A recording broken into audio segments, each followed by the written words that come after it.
أعوذ بالله من الشيطان الرجيم.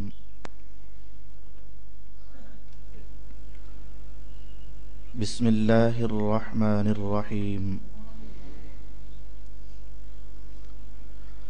الأعراب أشد كفرا ونفاقا وأجدر ألا يعلموا حدود ما أنزل الله على رسوله والله عليم حكيم. ومن الأعراب من يتخذ ما ينفق مغرما ويتربص بكم الدوائر عليهم دائرة السوء والله سميع عليم.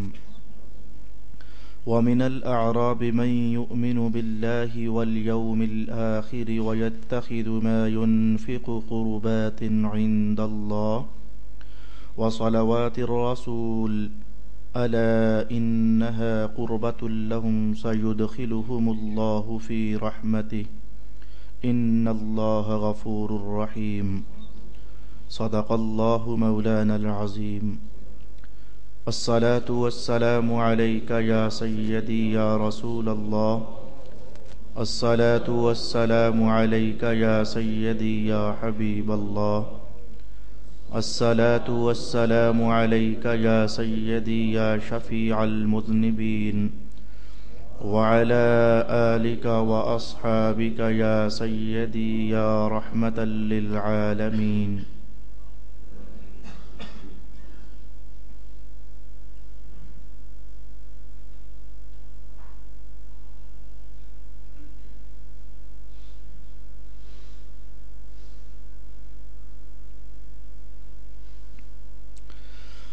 مدینہ کے گرد رہنے والے دیہاتی کفر اور نفاق میں بہت سخت ہیں. وہ اسی لائق ہیں کہ ان احکام شرعیہ سے جاہل رہیں جو اللہ نے اپنے رسول پر نازل کیے ہیں، اور اللہ بہت علم والا بے حد حکمت والا ہے. اور بعض دیہاتی وہ ہیں جو راہ حق میں اپنے خرچ کرنے کو جرمانہ قرار دیتے ہیں، اور وہ تم پر گردش ایام کے منتظر ہیں، حالانکہ بری گردش انہی پر مسلط ہے، اور اللہ خوب سننے والا بہت جاننے والا ہے. اور بعض دیہاتی وہ ہیں جو اللہ پر اور یوم آخرت پر ایمان لاتے ہیں، اور اللہ کی راہ میں خرچ کرنے کو اللہ کے نزدیک تقرب کا اور رسول کی نیک دعاؤں کے حصول کا ذریعہ قرار دیتے ہیں. سنو، یہ ان کے تقرب کا ذریعہ ہے. اللہ عنقریب ان کو اپنی رحمت میں داخل فرمائے گا. بے شک اللہ بہت بخشنے والا بے حد مہربان ہے. صدق اللہ مولانا العظیم. رسول اکرم صلی اللہ علیہ وآلہ وسلم تبوک سے واپس تشریف لائے تو منافقین نے جو ہیلہ سازیاں اور جو منصوبہ بندی کی ہوئی تھی اس کے مطابق حضور کی خدمت میں حاضر ہو کر بہانے تراشیاں کیں، اپنے عذر پیش کیے وغیرہ وغیرہ. اللہ رب العالمین نے ان کے اندر کے نفاق سے پردہ سرکایا اور ان کی منافقت سے رسول پاک صلی اللہ علیہ وآلہ وسلم کو آگاہ کیا. یہاں تک سورہ توبہ کے مضامین گزشتہ نشست میں ہم سیکھ چکے ہیں. آج ہم کیا چیز سیکھنا چاہیں گے؟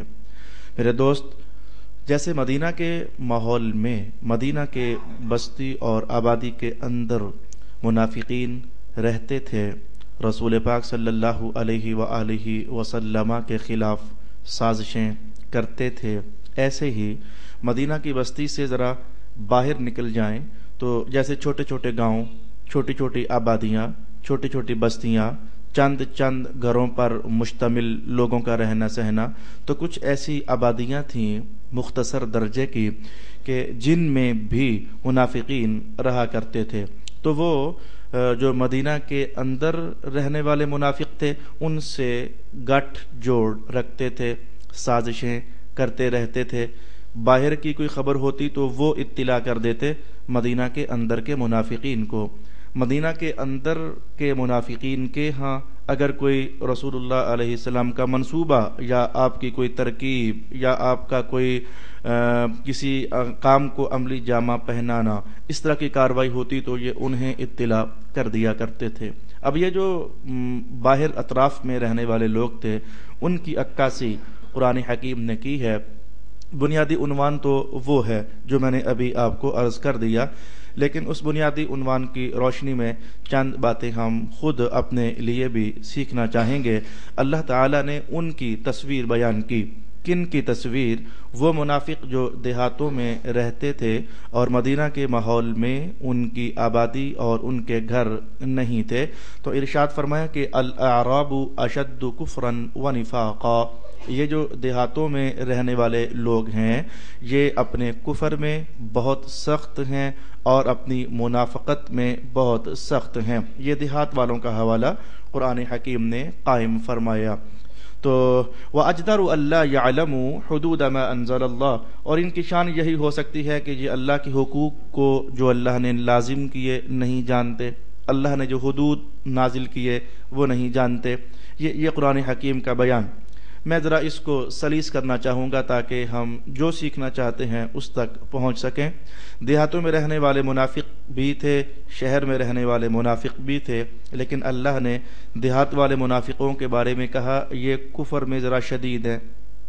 منافق تو شہر میں بھی تھے لیکن کہا کہ دیہات والے منافق کفر میں زیادہ شدید ہیں، وہ نفاق میں منافقت میں زیادہ شدید ہیں۔ قرآن حکیم نے ایک عنوان یہ قائم کیا، اور دوسرا یہ ارشاد فرمایا کہ وہ دیہات میں رہتے ہیں تو یہی حق بنتا ہے کہ وہ جاہل ہی رہیں۔ قرآن حکیم نے یہ عنوان بھی قائم کیا، وہ چونکہ دیہات میں رہتے ہیں تو وہ اجدر، اسی لائق ہیں وہ کہ وہ جاہل ہی رہیں۔ ان دو باتوں کو اب ہم نے تھوڑی دیر کے لیے رک کر کے دیکھنا ہے اور سوچنا ہے اور سیکھنا ہے۔ میرے دوست یاد رہے کہ رسول اکرم صلی اللہ علیہ وآلہ وسلم نے دیہاتی زندگی اور شہری زندگی دونوں کے الگ الگ فوائد بھی ہیں اور دونوں زندگیوں کے الگ الگ نقصانات بھی ہیں۔ دیہاتی علاقوں میں آج بھی چلے جاؤ تو انسانیت کی عزت بہر کیف موجود ہے، ہم خود محسوس کرتے ہیں۔ دیہات میں چلے جاؤ تو آج بھی مذہب کے کسی عنوان کو چھیڑا جائے تو بھلے وہ مسئلہ مستحب درجے کا ہو لیکن لوگ اس کو بہر کیف پیرالٹی دیتے ہیں، اہمیت دیتے ہیں۔ وہ کہتے ہیں جی مذہب کا مسئلہ ہے، بھلے وہ بہت کم درجے کا ہو لیکن اس کو تسلیم کرتے ہیں۔ دیہاتوں میں چلے جاؤ تو آج بھی قرآن کا اچھا خاصا احترام کیا جاتا ہے، بلکہ دیہاتوں میں تو فیصلے اس بنیاد پر ہو جاتے ہیں کہ تو قرآن اٹھا لے بس میں مان جاؤں گا۔ دیہاتی علاقوں میں اب بھی یہاں تک نظام چلتا ہے، لیکن یاد رہے کہ دیہات کی زندگی میں مشکلات بھی بہت ہوتی ہیں۔ سب سے بڑی مشکل تو وہ ہے جو قرآن حکیم ہمارے سامنے اس موقع پر ارشاد فرما رہا ہے، اور حدیث کے الفاظ بھی ذرا سن لیجئے۔ رسول پاک صلی اللہ علیہ وآلہ وسلم نے ارشاد فرمایا الشقاوۃ فی الفدادین، الشقاوۃ فی الفدادین، یہ فدادین یہ وہ لوگ ہوتے ہیں جو اونٹ چراتے ہیں اور پھر جانور چراتے ہیں، ان لوگوں کو جسے ہم چرواہا کہتے ہیں۔ تو حضور نے فرمایا ان کے دل بڑے سخت ہوتے ہیں، بڑی بدقسمتی ہوتی ہے ان کی اور بڑی بدبختگی ہوتی ہے ان کی۔ یہ اس طرح کے کلمات رسول اللہ علیہ السلام نے ارشاد فرمائے۔ میں ابھی بھی اپنا تبصرہ شروع نہیں کروں گا، ہم ذرا ایک اور حدیث شریف کے الفاظ سننا چاہیں گے۔ حضرت ابن عباس رضی اللہ تعالی عنہما ارشاد فرماتے ہیں کہ جو شخص جنگلات میں رہتا ہے، مراد ہے کہ شہروں میں نہیں رہتا، یہ دیہاتوں میں، ویرانوں میں، جنگلات میں، صحراؤں میں، الغرض شہروں سے جو الگ قسم کی زندگی ہوتی ہے، جو شخص جنگلات میں رہتا ہے تو فرمایا کہ اس کا دل سخت ہو جاتا ہے۔ دوسری بات ارشاد فرمائی کہ وہ شخص جو شکار کے پیچھے چلتا ہے، میرے دوست یہاں کچھ شکاری بھی مجھے نظر آ رہے ہیں لیکن میں بتائی دیتا ہوں اللہ کا حکم۔ اب ظاہر ہے کہ میں تمہاری دوستی کی خاطر اللہ کا حکم تو نہیں چھپا سکتا نا۔ یہ جو شکاروں کے پیچھے بھاگنے والے ہیں یہ بڑے غافل لوگ ہوتے ہیں، یہ اپنے شکار کرتے، مچھلی کے لیے وہ کانٹا لگایا تو رات گزر گئی، وہ سویرے فجر کی نماز بھی ضائع کر دی، وہ کسی خرگوش کے پیچھے بھاگے تو رات گزر گئی، اور وہ نمازوں سے غفلت۔ تو حضور نے فرمایا کہ جو شخص شکار کے پیچھے بھاگتا ہے وہ غافل ہو جاتا ہے، اور تیسرا جملہ ارشاد فرمایا کہ جو سلطانوں کے دروازوں پر جاتا ہے فتنے ان قریب اس کا گھیرا کر لیتے ہیں، یہ بادشاہوں کے پاس خیر نہیں ہوا کرتی ہے۔ خیر یہ عنوان تو مجھے سمجھانے کی ضرورت ہی نہیں ہے کہ بادشاہوں کے پاس خیر ہوتی ہے یا کہ خیر نہیں ہوتی، فوری طور پر اپنی توجہ لگا لیجئے اپنے ملک کے بادشاہوں کی طرف، کیا ان کے وجودوں میں تمہیں خیر نظر آتی ہے یا ان کے وجود میں تمہیں شر نظر آتا ہے؟ پلٹیے جو عنوان تھا ان تین باتوں میں، چلو جی بادشاہوں کے پاس نہ جاؤ فتنے ہوتے ہیں، اچھا جی شکار کے پیچھے نہ بھاگو وہ غفلت طاری ہو جاتی ہے، اچھا جو پہلا جملہ ہے کہ جنگلات میں رہنے والوں کے دل سخت ہوتے ہیں، اب یہ کیا چیز ہے؟ دیہاتوں میں رہنا، دو حدیثیں میں نے آپ کے سامنے عرض کر دیں، ایک قرآن حکیم کی آیت میں نے کہہ دی، دیہات میں رہنے والے منافق و کفر میں ذرا سخت ہیں، اچھا جی یہ منافقت میں بھی ذرا سخت ہیں، حدیث رسالت میں آپ نے سنی کہ ان کے دل سخت ہو جاتے ہیں، یہ ڈنگروں کے پیچھے چل چل کر ان کا سینہ وہ اندر سے وہ نرمی کھو بیٹھتا ہے، بات جلدی اندر داخل ہوتی نہیں ہے۔ یہ کیا چیز ہے؟ یہ کیا دیہات میں رہنا جرم ہے؟ کیا ہم یہاں سے یہ سمجھیں اگر جرم ہے تو رسول اللہ علیہ السلام کے دور میں تو لوگ دیہات میں رہا کرتے تھے، پھر حضور نے انہیں منع کیوں نہیں کیا؟ اچھا جی دیہات میں رہنا جرم نہیں ہے تو پھر یہ کہنا کہ دیہات والوں کے دل سخت ہیں، جب دیہات میں رہنا جرم نہیں ہے تو پھر دیہات والوں کے دل سخت ہیں، یہ کیا وجہ ہے؟ تو جانیے کہ اس پر محدثین نے بحث فرمائی ہے، چاہو تو آپ کرمانی اٹھا کے پڑھیے، چاہے تو آپ بدر الدین عینی کو اٹھا کر پڑھیے، ان احباب کرم نے ارشاد فرمایا کہ اصل بات ہے کہ دیہات میں علم سیکھنے کے موقع بڑے کم ہوتے ہیں۔ بھائی دیکھو نہ دیہات والوں پر جمعہ فرض نہیں ہے، آپ جو شہر والے میرے پاس آ جاتے ہو یا کسی خطیب کے پاس چلے جاتے ہو تو ہر جمعے کچھ نہ کچھ پیغام یا کوئی آیت سیکھتے ہی ہونا، کوئی حدیث سیکھتے ہی ہونا، پھر شہر کے اندر علم سیکھنے کے مواقع زیادہ ہیں، تو دیہات کے اندر علم سیکھنے کے مواقع بڑے کم ہوتے ہیں، نہ ان پر جمعہ فرض ہوتا ہے، نہ ان پر چھوٹی عید کا خطبہ، نہ نماز فرض، نہ ان پر بڑی عید کی نماز فرض۔ تو الغرض چونکہ دیہاتی علاقوں میں اچھا دیہاتوں میں دیکھو تو جیسے شہروں میں مفتی بیٹھتے ہیں، علماء بیٹھتے ہیں، ایسے دیہاتی علاقوں میں تو بڑی بڑی غلط خبریں سننے کو ملتی ہیں۔ بلکہ میں آپ کو یہ پاکستان کا لطیفہ نہیں سناتا، میں عربوں کا ذاتی لطیفہ آپ کو بتاتا ہوں دیہاتی حوالے سے، یہ عربوں کا ذاتی لطیفہ جو اب بھی کتابوں کے اندر عربی ادب میں پڑھا جا سکتا ہے۔ یہ جو تین آیتیں میں نے پڑھی ہیں یہ تین طرح کے دیہاتیوں کا حوالہ قرآن نے دیا ہے۔ پہلی طرح کے دیہاتی جو بڑے سخت ہوتے ہیں کفر میں، اچھا جی دوسری آیت میں کہا گیا کچھ دیہاتی ایسے ہوتے ہیں جو اوروں کا برا چاہتے ہیں، یہ دوسری طرح کے دیہاتیوں کا حوالہ دیا گیا۔ اچھا تیسری طرح کے دیہاتیوں کے بارے میں قرآن حکیم نے کہا کہ وہ بڑے پکے مومن ہوتے ہیں، جیسے میں نے تھوڑی دیر پہلے عرض کیا تھا، قرآن کا احترام کرتے ہیں، مسجد کا احترام کرتے ہیں، مذہب کے مسئلے کو بڑی اہمیت دیتے ہیں۔ یہ تین طرح کے احوال بیان ہوئے ہیں ان تین آیات میں دیہاتیوں کے لیے۔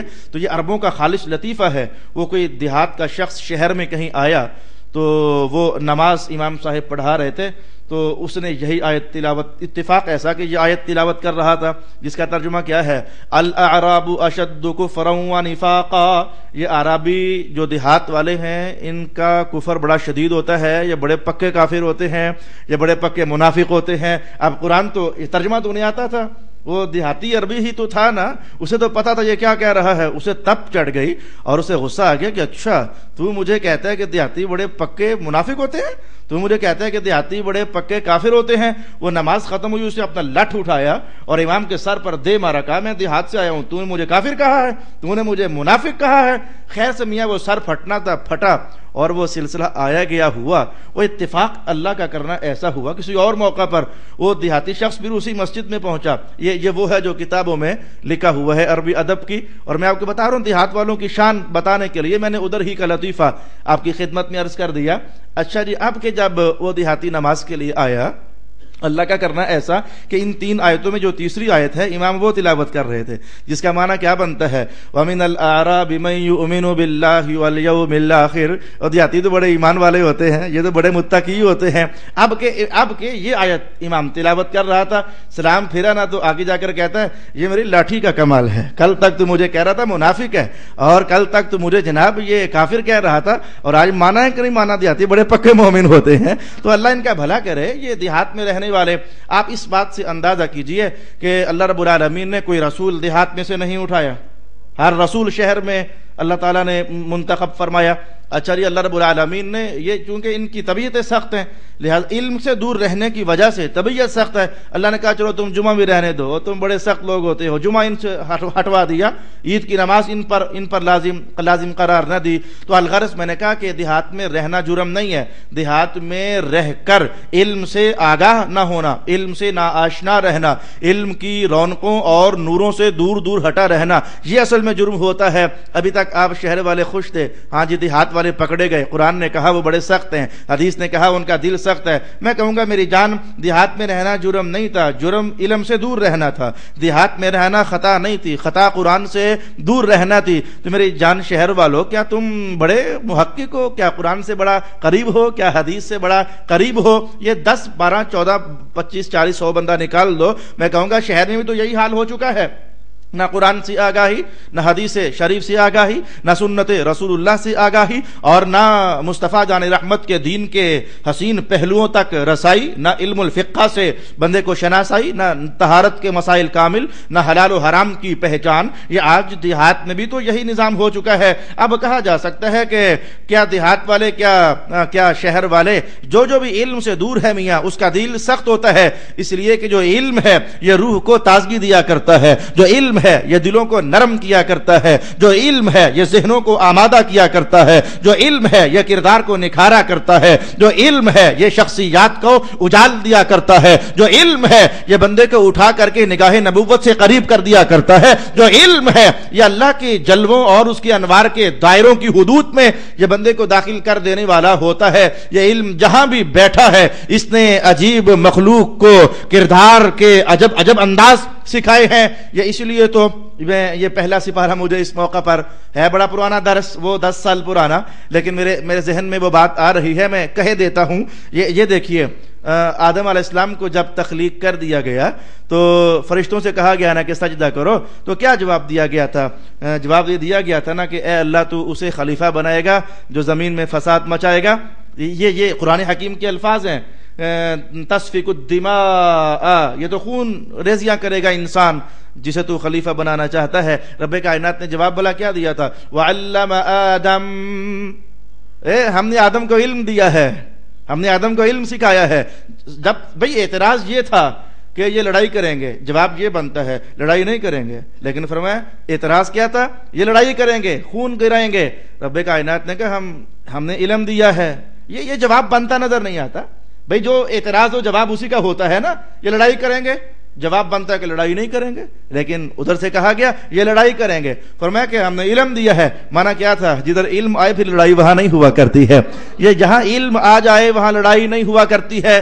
لیکن آج مجھے اس بات سے بھی اللہ اکبر، رسول اللہ علیہ والسلام نے قیامت کی نشانیوں میں سے، یہ میری توجہ کس حدیث پر جا پڑی، یہ قیامت کی نشانیوں میں سے حضور نے ایک یہ ارشاد فرمائی ہے کہ ان شر الخلائق تحت عدیم السماء العلماء تظہر منہم الفتن وتعود الیہم او کما قال رسول اللہ صلی اللہ علیہ وسلم۔ حضور نے فرمایا کہ قیامت کے آثار ہیں اور قیامت کی نشانیاں ہیں کہ اس آسمان کے نیچے، تحت عدیم السماء، اس آسمان کے نیچے سب سے شریر مخلوق علماء کی ہوگی، فتنے ان میں سے جنم لیں گے اور پھر انہی میں آ کر دم توڑ دیں گے۔ یہ نظارے بھی آج اپنے ماحول میں ہم دیکھ سکتے ہیں۔ یہ لڑائیاں، یہ دھماکے، یہ فساد، یہ خون ریزیاں، یہ اہل علم کو بدنام کر دیا گیا۔ بھلے وہ جو اہل علم حقیقی ہیں یہ وہ نہ صحیح، لیکن ان کے بھیس میں کچھ لوگ ہیں تو صحیح نا، جنہوں نے ملک کو تخریب کاری کا نشانہ بنایا ہوا ہے، اور پھر علاقائی سطحوں پر یا صوبوں کی سطح پر یا ملک کی سطح پر یہ بات پھر اپنے مقام پر ڈراؤنی ہے۔ لیکن یاد رکھنا چاہیے کہ پھر بھی اگر کوئی گلاب کے پھول کو مسل کر کے مٹی میں ملا دے، اس کا معنی یہ تھوڑا ہے کہ گلاب میں خوشبو ہوا نہیں کرتی ہے۔ بھئی خوشبو ہوتی تو ہے نا، کسی نے پائمال کر دیا تو کر دیا، بس ایسے ہی جانیے اگر کچھ علماء فساد کی راہوں پر چل گئے، اس کا معنی یہ نہیں ہے کہ علم فساد پیدا کرتا ہے۔ بھئی علم کی تاثیر آج بھی یہ ہے، وہ روحانیت دیتا ہے، وہ تسکین دیتا ہے، وہ سکون دیتا ہے، وہ آگاہی دیتا ہے، وہ شناسائی دیتا ہے، وہ انسان کو کلچرڈ بناتا ہے، وہ انسان کو مہذب بنا دیتا ہے۔ البتہ اگر کوئی اپنے علم کو خود رول کر کے رکھ دے تو میاں اس کو اپنا ہی جنازہ نکال دیا کرتا ہے۔ الغرض واپس آئیے، رب کائنات نے دیہاتی لوگوں کے بارے میں حوالہ قائم کیا، الاعراب اشد کفرا ونفاقا، یہ دیہات میں رہنا جرم نہیں ہے. یا امام راضی کو دیکھو، یہ دیہاتی آدمی تھے. یا امام غزالی کو دیکھو، یہ دیہاتی آدمی تھے. یہ احمد سعید کاظمی شاہ صاحب کو دیکھو، یہ کسی دیہات سے تعلق رکھتے تھے. یا علامہ قرطبی کو دیکھو، یہ کسی دیہات سے تعلق رکھتے تھے. میں نے پہلے کہا کہ یہ دیہاتی ہونا برا نہیں ہے، اصل میں دیہات میں رہ کر کے یہ علم سے غافل رہنا یہ چیز بری ہوا کرتی ہے. اگر تصویر دیکھنا چاہو تو میں ایک اور تصویر آپ کی خدمت میں عرض کرتا ہوں، سمجھیے گا. حوالہ علم الفقہ کا ہے، کسی اور باب کا ہے، لیکن اپنے عنوان کو مضبوط کرنے کے لیے میں کہنے والا ہوں. بھائی دیکھو، کتابوں کے اندر یہ مسئلہ لکھ دیا گیا کہ جو بچہ زنا سے پیدا ہوا وہ امامت نہ کروائے، وہ اس کی امامت مکروہ ہے. بھئی یہ گناہ ہوتے ہیں لوگوں سے، پھر بچے پیدا ہو جاتے ہیں، پھر وہ بچے آخر جوان بھی تو ہو جاتے ہیں. تو جو ولد الزنا ہے، جو زنا سے پیدا ہوا بچہ ہے، وہ امامت نہ کروائے. امام اعظم ابو حنیفہ نے فرمایا کہ اس کی امامت مکروہ ہے. اب اس پر فقہاء کرام نے بحث فرمائی. انہوں نے فرمایا کہ وجہ یہ نہیں ہے کہ وہ زنا سے پیدا ہوا، بھئی اس کا تو جرم نہیں تھا، جرم اس کی ماں کا ہے یا اس کے باپ کا ہے. تو زنا سے پیدا ہونے والا امامت اس لیے نہ کروائے کہ اس کے باپ کا سایہ سر پر نہیں تھا، وہ جہالت میں پلا ہے، وہ علم سے دور رہا ہے، وہ قرآن و سنت کے حکام سے ناآشنا رہا ہے. لہذا ولد الزنا ہونا جرم یہ نہیں تھا، جرم یہ تھا کہ وہ علم سے دور رہا ہے. لہذا قاضی ابو یوسف نے لکھ دیا، قاضی ابو یوسف نے رحمت اللہ علیہ لکھ دیا کہ اگر بچہ ہے ولد الزنا لیکن وہ بہت بڑا عالم بن گیا تو اب اس کی امامت مکروہ نہیں ہوگی، اس کی امامت جائز ہے. ایسے ہی سمجھیے دیہات میں رہنا جرم نہیں، دیہات میں رہ کر علم سے ہٹا رہنا یہ جرم ہے. اور اگر کوئی دیہات میں رہ کر بھی علم کا سراغ پا گیا، میاں وہ کبھی راضی کی صورت میں نظر آئے گا، کبھی غزالی کی صورت میں نظر آئے گا، کبھی شیخ عبد القادر جیلانی کی صورت میں نظر آئے گا. یہ سارے چھوٹے چھوٹے دیہاتوں میں رہنے والے. یہ تم نے کہا لاہور وہ دریا کے کنڈے جا بیٹھا. بھئی یہ کہنا کہ دریا کے کنڈے جا بیٹھا مطلب ہے کہ وہاں کوئی پھر وہ دریا کا کنڈا کوئی شہر تھوڑا ہوتا ہے، شہر تو پھر الگ ہوتا ہے، دریا کا کنڈا الگ ہے نا. یہ کیا ہو گیا؟ پھر بیٹھا دریا کے کنڈے تھا اور آج وہ داتا بن کر پورے لاہور پر حکومت کر رہا ہے. میاں یہ علم ہے جو انہیں پرواز دے گیا، یہ علم ہے جو انہیں اونچا کر گیا، یہ علم ہے جو دلوں سے قریب کر گیا، یہ علم ہے جو انہیں تاجوری کے انداز سکھا گیا، یہ علم ہے جس نے اللہ کے انوار کا ایسا انہیں جام پلا دیا کہ صدیاں گزرنے کے باوجود زمانہ آج بھی ان کا نام آ جائے تو اپنے دل میں راحت محسوس کرنے لگ جاتا ہے. الاعراب اشد کفرا ونفاقا. یہ دیہات میں رہنا، یہ علم سے دور رہنا یہ بہت بڑا جرم ہے. ومن الاعراب ما ينفق من يتخذ ما ينفق. دیہات کے کچھ لوگ ایسے بھی تھے، یہ دوسری طرح کے گروپ کا حوالہ قرآن دیتا ہے کہ جو زکوٰۃ وغیرہ کو یہ جرمانہ تصور کرتے تھے. جی زکوٰۃ دو جی، وہ کہتے جی کیا ہم جرمانہ دیں جی، یہ تو جرمانہ ہے، یہ زیادتی ہے جی، کمائیں ہم تو لے جائیں کوئی اور. یہ وہ اس طرح کا خیال تصور کیا کرتے تھے. اچھا جی، دوسری ان کی خرابی کیا تھی؟ وَيَتَرَبَّصُ بِكُمُ الدَّوَائِرَ. وہ رسول اللہ کے متعلق چاہتے تھے کہ کوئی مصیبت انہیں آ لگے. دوائر دائرہ جسے گردش کہتے ہیں، گردش ایام، کوئی گردش ایام پڑے، کوئی آفت پڑے تو محمد جائیں. وہ اس طرح کی خواہش کیا کرتے تھے. قرآن کا جملہ سنیے، علیہم دائرۃ السوء. یہ گردش ایام انہی پر پڑے گی، ان منافقین پر.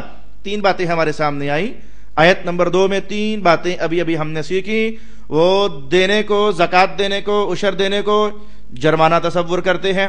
نمبر 2 بات کیا ہوئی کہ وہ رسول اللہ کا برا چاہتے ہیں. نمبر 3 بات کیا ہوئی کہ برائی انہی پر پڑے گی، رسول اللہ پر نہیں پڑے گی. یہ تین باتیں ہمارے سامنے آئیں. پہلا سبق تو یہ یاد کر لیجئے، وہ جو بچپن سے لے کر اب تک بولتے آئے ہو، جو کسی دوسرے کے لیے کنواں کھودتا ہے خود اسی میں گر جاتا ہے. آؤ میں قرآن کے آئینے میں یہ چیز آپ کو دکھاؤں. ہاں جی، وہ رسول اللہ کا برا چاہتے تھے. رب کائنات نے کہا ان کا تو برا ہونا نہیں ہے، ستیہ ناس انہی کا ہو جانا ہے. یہ دیکھیے، کسی اور کے لیے برا سوچنا، کسی اور کے لیے برا خیال کرنا، کسی اور کے لیے برائی چاہنا، یہ دیہاتوں میں آپ پاؤ گے. یہ چیز میرے مشاہدے میں ہے. یہ دلوں کا سخت ہو جانا اس قدر بڑھ جاتا ہے.